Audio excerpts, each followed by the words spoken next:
Hi, this is Vincent LaFerre And Tab Furshoff from FreeFly with a behind-the-scenes view of the first short shot with the Movi. Yep. And what we really want to try to explain was why this is an important device and why it might just change things. If you can just see this last shot, Tab was running at full speed and the actual resulting shot is completely smooth. And one of the first things that I think any of us realize, whether we're shooting with an iPhone, a 5D Mark II, or just about any motion camera, is that it's actually really hard to stabilize, even when you're standing still, let alone when you're trying to do a pan or a tilt, let alone running or in a car. Yeah. And I think we've all dreamed of flying with our cameras and doing these incredible shots since we started in video. And some of you may know I shot with the 5D Mark II a few years ago, and I was very limited in the way I could move the camera. And this gimbal to me is kind of that bridge to allowing us to imagine a shot. Here we are on set and just discussing it, and within a relatively few minutes be able to execute it with a relatively small team of people. Yeah, and go down this staircase, which was incredibly tight, and I could barely fit down just myself,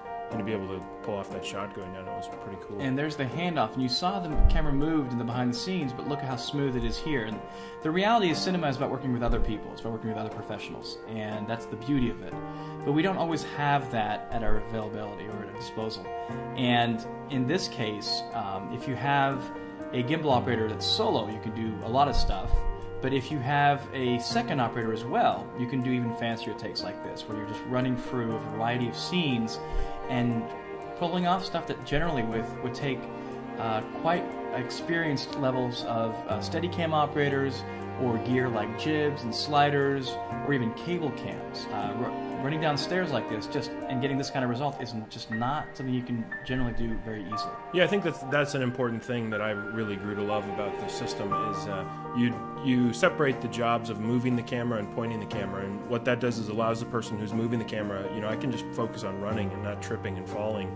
And Hugh's operating on the remote here, and he's focused completely on framing. So we divide the labor up, and I think the result is better for it.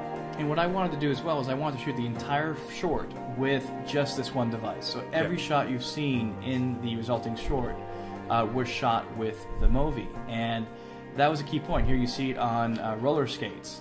And we're running after a cab, and when people see this shot, they're like, okay, I guess it's a Steadicam guy running really quick.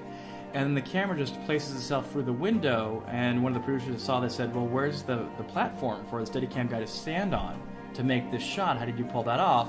And then here, John pulls away from the cab and keeps writing, and then people go, well, how did you do that? And the reality is, in the cinema world, we have lots of limitations, and this tends to really eliminate them. That's why I find that at the start, this is an incredibly exciting piece of future technology that will really be applicable to high-end filmmakers in Hollywood, all the way down to indie filmmakers all over the world, pretty much. Yeah.